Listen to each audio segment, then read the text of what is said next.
Welcome back, Raw Thoughts listeners, to another episode where I bring on individuals and we just talk about their life. So, where they've gone, where they're at, and where they're headed. My name is Mackenzie Tiggs. I am a local real estate agent in the Treasure Valley. And just a passion of mine is to figuring out people and talking with humans. So, that is what my podcast is about. And I appreciate you being here. And today I have JJ with One Trust Loans coming on and talking with us. How Awesome. are you? How are you? I'm doing great. I'm so excited. So Yeah. we've actually been able to do a couple loans together. And how did you get into the industry? Well, I was living in Seattle at the time, and honestly, it was my wife and I. We were engaged at that point. Both of us, are from Idaho. I grew up in Twin Falls. She's, Twin Falls until she was 12, and then up in the Sun Valley area. And we were just traveling back and forth to Idaho all the time. We had friends here. We just finally realized, I think we want to live in Boise and visit Seattle. And so I was doing software consulting work at that point and just decided, let's go to Boise. Let's move there. That's where we want to be. And two of our really good friends that are brothers had a mortgage brokerage here, Tyler and Grant Porter. And so I just kind of stumbled into the mortgage business. It was in 2005, so definitely dating myself. It's been a little bit, but coming up on what would that be? 18 years, I guess, in the business. So got here and just said, what's the mortgage business all about? And just said, okay, that sounds great. Let's give it a try, and started January 1 of 2005. Wow. Yeah. Now, had you gone to college? What was your background before getting into mortgage lending? Yeah, so I grew up here in Twin Falls, and then went to school over in Eugene, Oregon. Go Ducks! Yeah. And went to Oregon there. Played golf at the University of Oregon, and I got a math major and a business minor, and tried to play some golf after that. And I was far enough away from really making it, if you will, whatever that means in professional golf, but just away from my relationships in life, and didn't like to travel really, didn't like to live out of my suitcase in the back of my car. And so, I went to Portland for a few years, worked with a company that actually runs the Boise Open, the golf tournament here. Whoa, okay. And then got to Seattle, did software consulting, and then back to Idaho in 2005. So about 10 years or so in the Northwest. So you already had a knowledge with numbers and business. It was just trying to implement to that in your life, how you wanted that work to work. Yeah, like I said, stumbled into the mortgage business, but I think, the math background, that kind of, checklist oriented mind. What I do in originating loans is kind of a combination of, kind of that critical thinking and really truly some, sales. Like you've got to be out there creating relationships, and, how we met, just, Right. Phone call to a real estate agent that is doing some business. Hey, let's get together, see if we have some synergies in the way we do business. And from there it was, just getting in and starting to do one loan at a time. And then, bam, time goes by fast, and you get to, what is it now? Almost 23, right? 2023. Yeah, it is almost 2023. I cannot Yeah. believe that. And you've seen our market fluctuate. You've seen loans fluctuate through this many years. What do you continue to see through the ups and downs in this business? Really good question. Yeah, I think it's funny right now. Everyone's talking about how, this is a tough market or this is a bad market, right? And it's just the market. It's, every 6 months there seems to be some curveball, and that's really one of the beauties of being in the real estate and mortgage business is it's not boring, right? Right. Like there's always something new coming at you, some different challenge. You have to be, I thought I'd kind of seen everything, and then COVID happened, and man, what a crazy, amazing, ridiculously hard couple of years that was. Of course, for all of us with what was going on just in the crazy times, but in the mortgage, business and real estate in general, we just, you have these high highs and these low lows as far as being super, super busy. I mean, we were probably a couple months into COVID when we really started to get busy because interest rates came down, plummeted down. They were, they were really artificially brought down and held down for a long time. So we were able to help lots and lots of families to get into lower payments, refinancing their mortgages. And in addition to that, helping people get into houses just, with low rates. But a lot of that too came with challenges of, we can't make an offer on a home and get it accepted. There were, 15, 20 offers on a home. You have an open house, as a real estate agent, I mean, it was there, people lined up around the corner. Mm-hmm. And so, man, in, about 6 to 9 months now, it's completely different, right? So I think the constant is change in our business. I do think that the strong will survive, right? There will be some thinning of, both the real estate agents and lenders. There were a lot of people that came into the business that, won't survive just because they haven't really created their structure around what they do around really true solid relationships. Yeah. So it kind of all comes back to that, who are you working with? Do they really value what you do? Are you taking really good care of people? And are they telling their other, friends and family that you have done a great job for them? Yeah. And I think also with the continuous change comes with continuous education. And that I have noticed just in my role of, one reason I really value our relationship and our friendship is because you are always teaching of what you have coming up, or masterminds.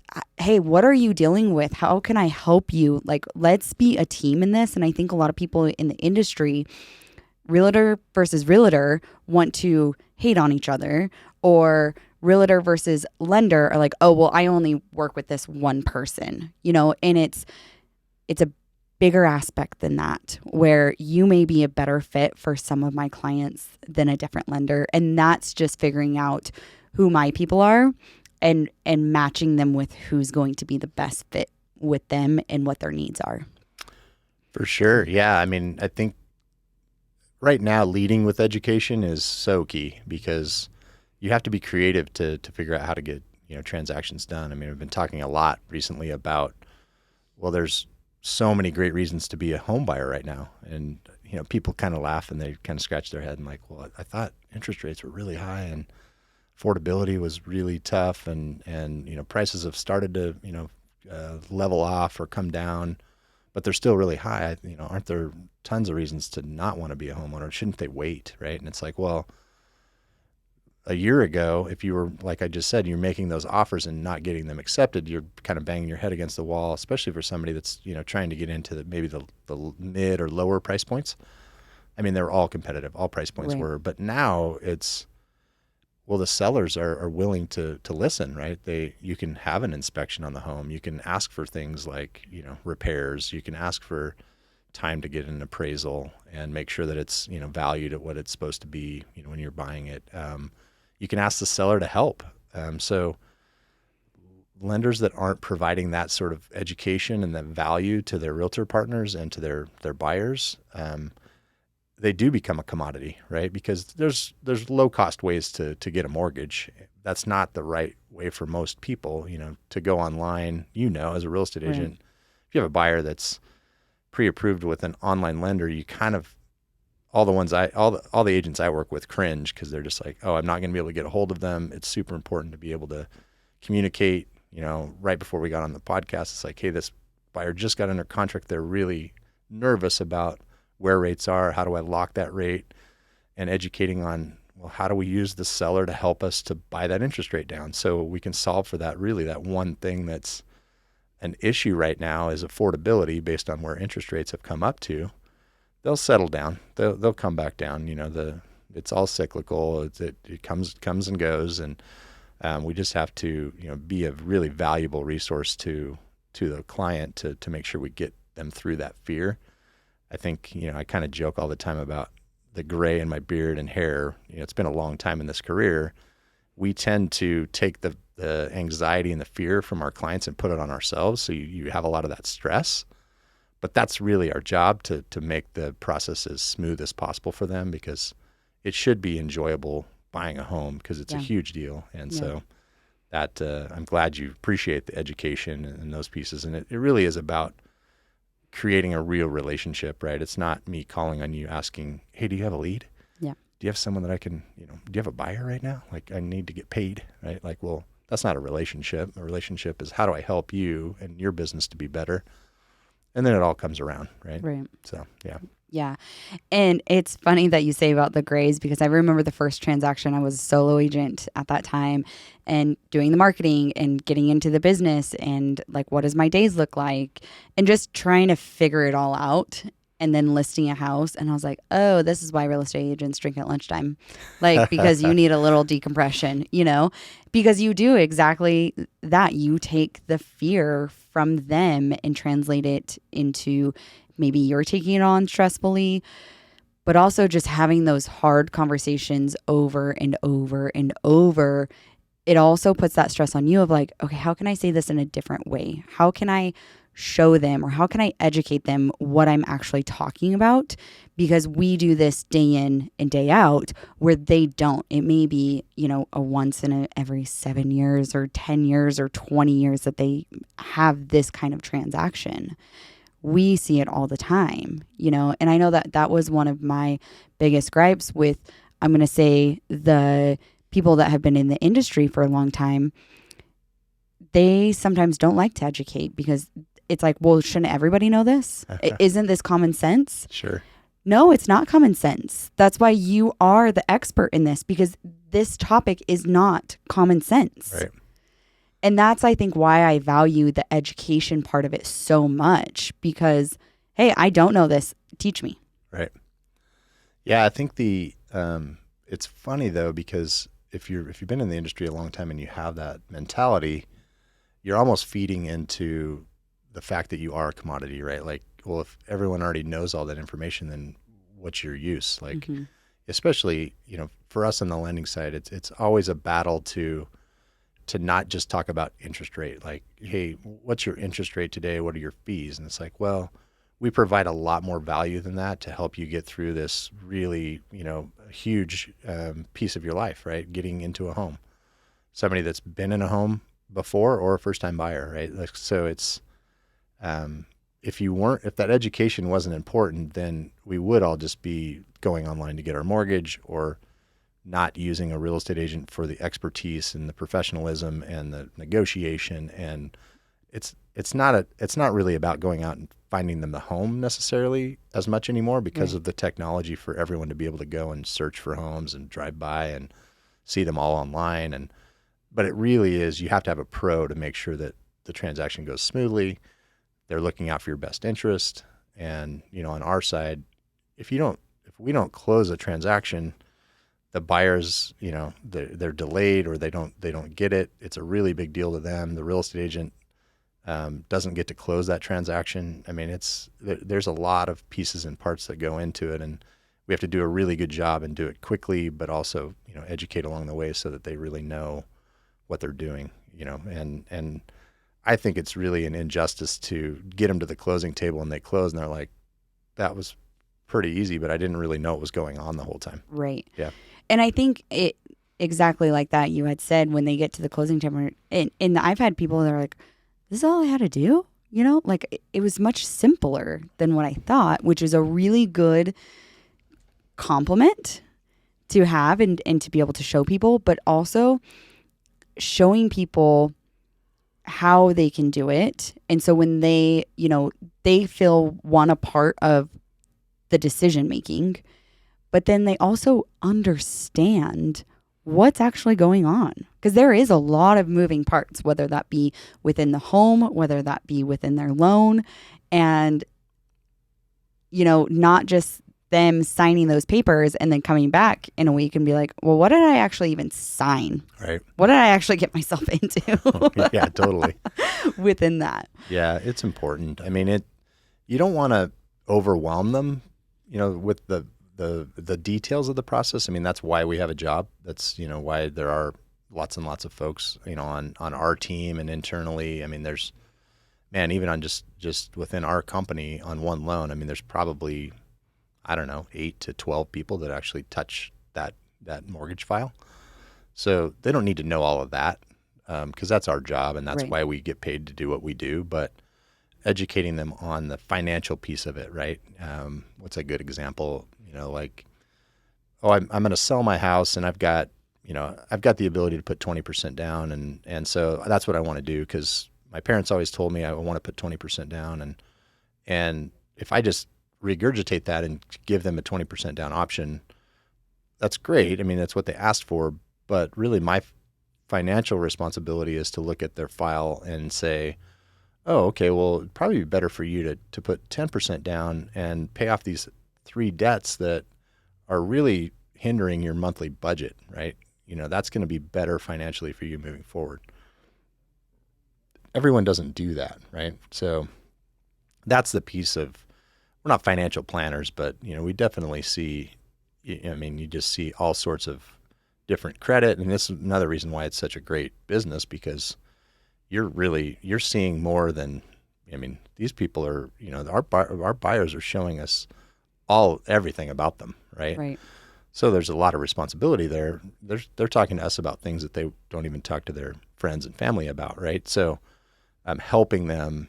It's the most rewarding are, you see somebody, 6 months later and they're like, wow, if we didn't go down the path that you led us down, we'd be in a totally different situation. It wouldn't be as good. So Right. that's the cool part about it. Right. So who is JJ outside of OneTrust and loans and mortgages? Well, I'm yeah, I mean, I'm definitely a lover of friends and people and relationships, and I'm definitely a golfer. As I mentioned earlier, played golf in college. It's been a big part of my life, forever.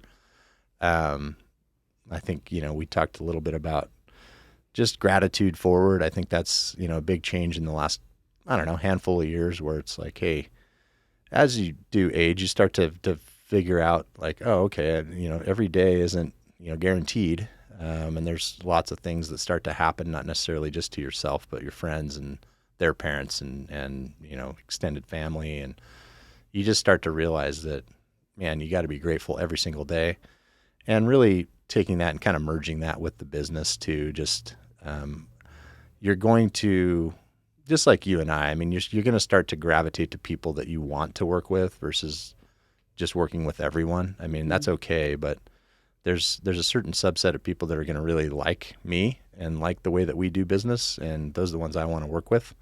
And so I guess I would say it's, gratitude forward and golfing as much as I can too. Yeah. I want you to touch on what you do for your Sunday thoughts. Yeah. So thank you. Yeah. So I guess it was about a year and a half ago now. Man, time goes by fast. I've been coached by a coaching company, and every 6 months you get a different coach. And I think there are about 45 different coaches within the company, and you can also get, I guess it's extra coaching calls. Like you can get a 30-minute coaching call with 3 different coaches during the 6-month period, and you just ask for them and they sign you up. So I gravitated to one coach. His name is Hunter, and he had actually done what was called a letter to himself. And so that's really what the call started at. And he was just basically writing a letter to himself about I can't remember exactly how it went, but it was, 10 things he was going to do in the next year to make himself better, make his business better. And I was like, hey, I really want to get on a call and talk to you about that. Right. And so he challenged me to do that. But then we started talking about, he had a Sunday Thoughts email, and he was like, it was just a great way to it's somewhat like a journal, right? You're just kind of getting your thoughts down, and he's like, it's great because people really love to see that part of you as a person versus just some of it's business related, because that's a big part of what we do every single week. But it's just a way to kind of get, my thoughts down on paper, and I send out an email. Started with, my realtor partners and my VIP list and my friends and family, put that list together, and I don't know, it's grown, but it's probably going out to about 400 people or so. Wow. And it's just, yeah, it's challenging every week to come up with like, well, what should I talk about? And kind of like you doing a podcast, right? It's, you just kind of have to go with what happened to me this week. And I'd like to try and figure out, is there a lesson in there? And they kind of vary a lot. And I just, send them out via email. And it really started as kind of something to just challenge myself and let people see more of the personal side of me. Yeah. That are business related. And it's just kind of grown and it seems to get a lot of great response. And Yeah. it's not necessarily about getting the attaboys or the kudos back, but it's fun to hear, like, even though you probably have people that you don't talk to for a while and they're like, you had no idea, but they've listened to every single one of your podcasts or they've watched them. Right. So Yeah. I get that occasionally, and it just, it's pretty cool to hear that from people. And I had one this week that was like, oh, you should actually be on a podcast. I emailed her back. I was like, I'm going to be on one this week. Oh, how fun. Yeah, it's pretty That's fun. exciting. Yeah. So for the listeners, some of his emails that I get are, Sunday Thoughts by JJ, of whether that be, you've had a lot of funerals this past couple months. But then it also can be something that you reflect on for a song or something you have learned. And it doesn't have to be super elaborative. But for me, when I think of, okay, I'm going to give JJ a phone call, I kind of know a little bit more of what's going on in your personal life than most other people. And so it is that more of a friendship and relationship between that. And you didn't have to spill your guts to everything, but it may be like, hey, I see that the past couple months, JJ has had to deal with, quite a few funerals. Like, he may be down. Like, that lets me know how you are feeling as a person, or uplifting, or what you're going through on a personal basis, even though we are doing business. Because I think there's so many people that want to put a front on and not show, I remember hearing it all the time. It's like, when you walk in the doors, your personal life is shut off and it's only business. And it's like, but we're humans. Right. Like, we should be able to encompass what's happening at our home life and at work, and sometimes it's not the easiest, and sometimes it's not, easy to just shut that off. But it's like, hey, I may not be as responsive today because my mind really is on my family, and that can be okay. And that should be okay. Yeah. We are human at the end of the day. And it's like, I would much rather you tell me, like, hey, I'm probably not in the best mood today because I got X, Y, and Z going on. I'm like, hey, you know what? How can I help you? Like, what can we do? Sure. Yeah, I think, somewhat you have to compartmentalize, I think. But yeah, in the end, it's impossible to not blend your personal and business together. And, sometimes you have to set some boundaries, right? As you know, in real estate, it's like, oh, I've heard this all the time, right? I got into real estate so I can set my own schedule. And I'm like, well, good luck, because you're setting your schedule based on anyone else's schedule of when they need and want you. And it's kind of similar on the mortgage side, not as much, because a lot of what we do can happen between 8 and 5, and if you're showing somebody homes, they can't necessarily go in the middle of their workday. Sometimes they can, right, depending on their job. But so you kind of have to be available really kind of anytime, but compartmentalizing and not bringing that to work is, like you said, it's impossible. I'm a very positive person. My wife, Sarah, she's always like, hey, one of the best things about you is you kind of have the rose-colored glasses on always, which can be a detriment. You don't see the bad coming necessarily quick enough. But I think the Sunday Thoughts and just being, putting yourself out there. I think it kind of started with the coaching calls it a letter of the heart. Instead of just sending out a postcard about, oh, I sold this house in this neighborhood. It's, hey, this is a little bit about me and what I'm doing. And hopefully a lot of that can be super positive. But yeah, sometimes you just, we are all human, and yeah, it's been a rough run. We've had some, my brother-in-law passed away. And then, my his best friend passed away, and we're getting older, so you just hear about things all the time, and it's okay. You get through those, and you get help from friends and help from family and figure it out. But it's good to be able to kind of get it out there, and it's therapeutic too. I mean, it's challenging every week to try and put it together. Some weeks it's pretty easy, like, oh, I had so much fun doing this, and I thought it was great to just be able to share that. Or, a few weeks ago, it was a friend's mom that passed away, and I was just blown away at her celebration of life. It was amazing. It was just so cool. And so, just sharing some of that. Yeah. Yeah. Yeah. I think that's super neat. And I actually, this month, I started the Letters from the Heart, and it was fun for me to write it as well, because I also sent it to myself, one, to be able to look through it, but also to keep a pile of them and to see the growth and to see the transition. But I think in this industry, we talk about work and we talk about work and we talk about work, but yet it's relationship based. And it's like, well, who are you? You know?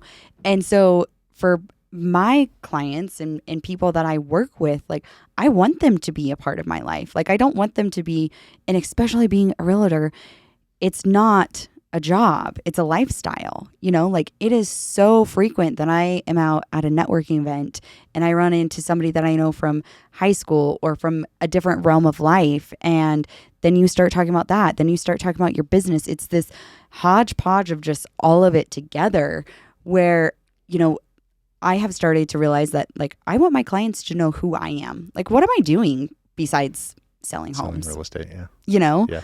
And so it's really fun to see that. And there was quite a few responses on the email. And it was, one, it's a touch with your, clients, with your past clients. Sure.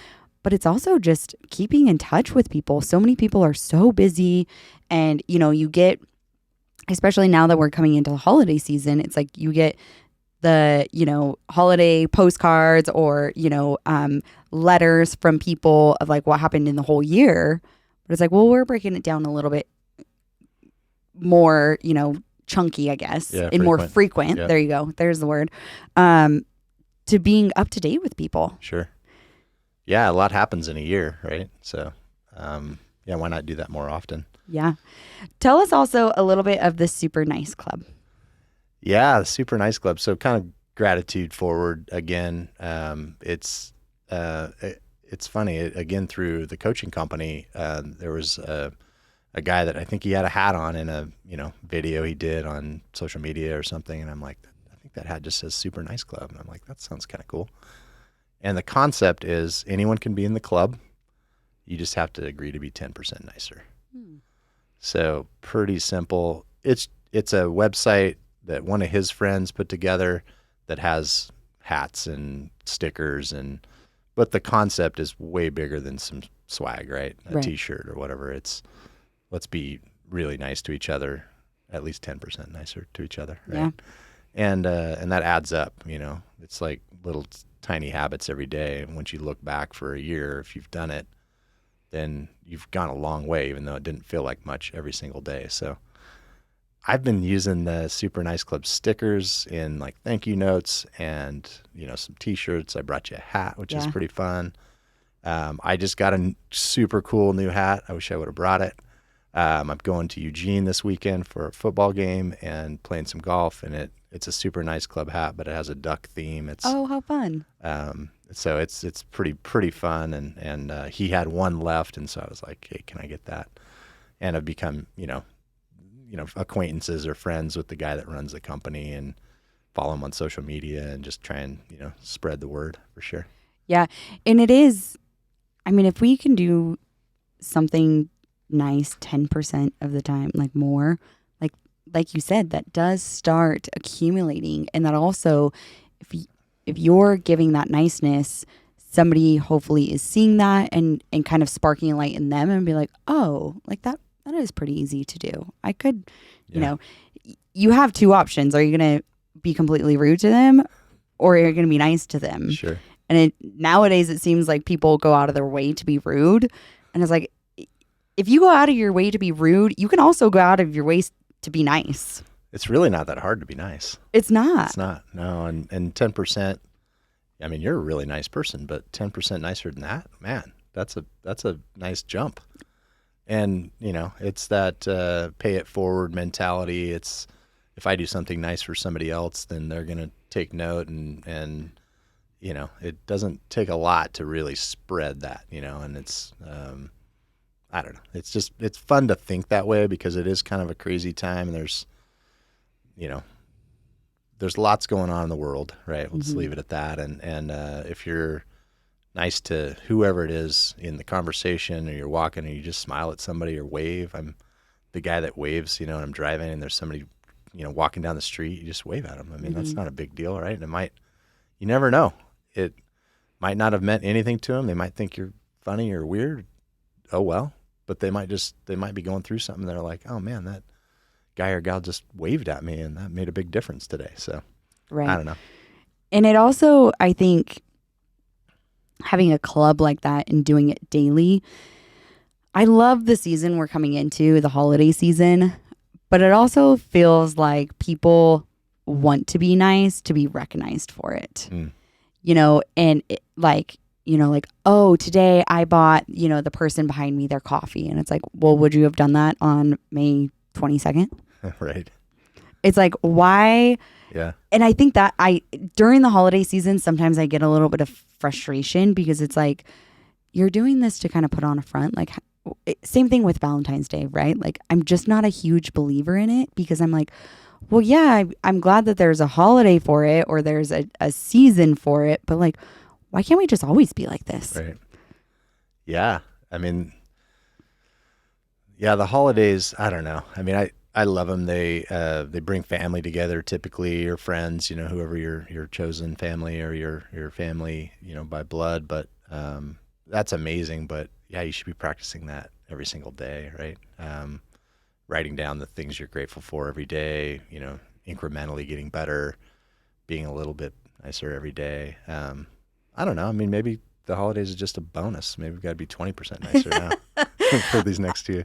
I do feel like we have to be 20% nicer. And maybe, get another 10 or 15,000 steps a week or something. So yes, it is definitely. Well, especially in the Boise area, we have already started winter. It's cold out there today, man. It is cold, and we have gotten a lot of snow. Yep. Are you excited for the wintertime? So I like 4 seasons. Winter's my 4th favorite season. So no, I'm excited for the fact that we need the water. We need people to have fun and go skiing that do that. My wife's a skier. She loves to ski.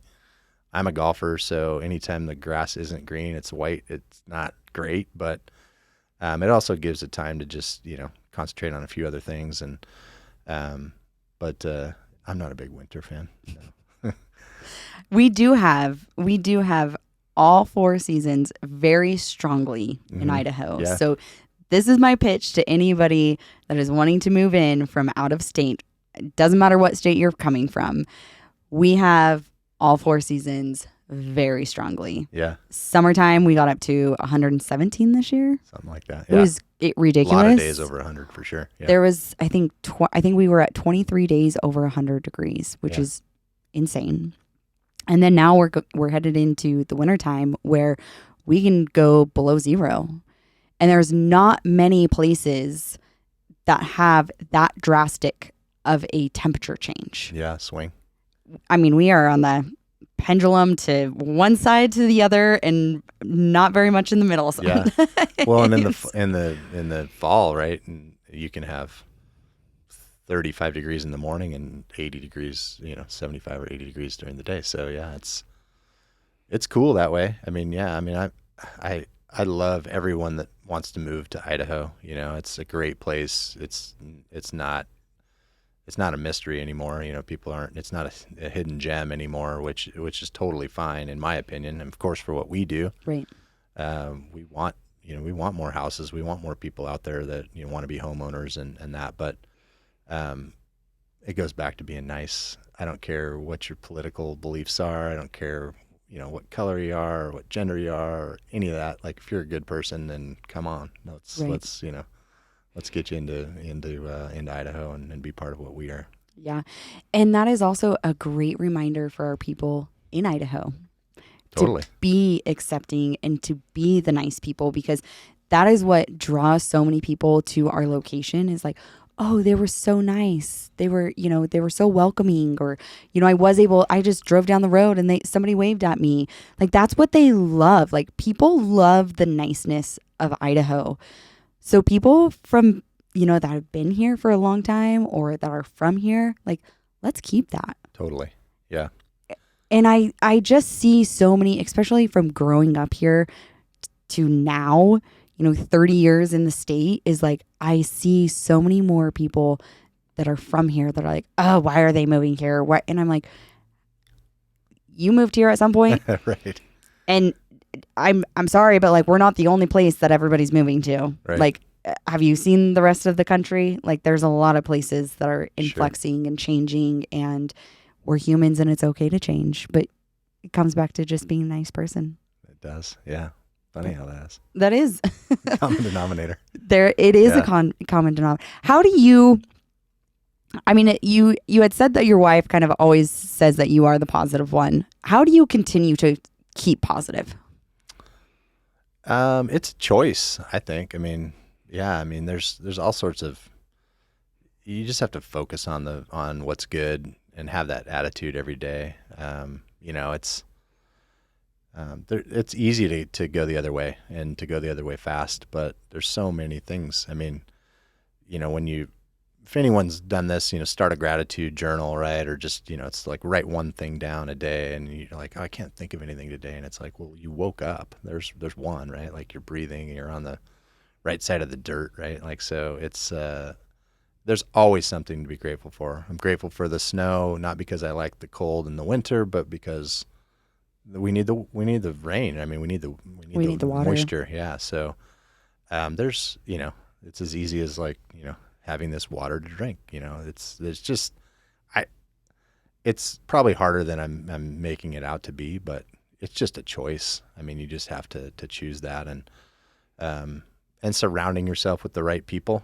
There's a lot of times, there's people in your life that don't bring out that positive attitude, or really they want to talk about the negative. They want to talk about, and they're catty, or they're, different things that just aren't really, they're not needed. Like, you can distance yourself from people that were your friends if they're not the right, they're not the right match anymore. They're not bringing you that positive attitude and that, gratitude, just every single day. So I think it just boils down to choosing to have a good attitude, and why not? The outcome is way better.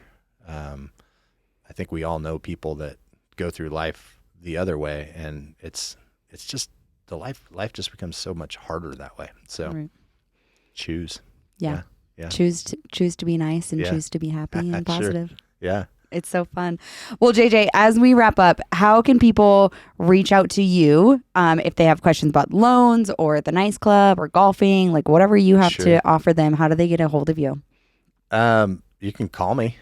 Yeah. I'm all about, just always connecting on the phone. Cell phone's just 208-866-3737.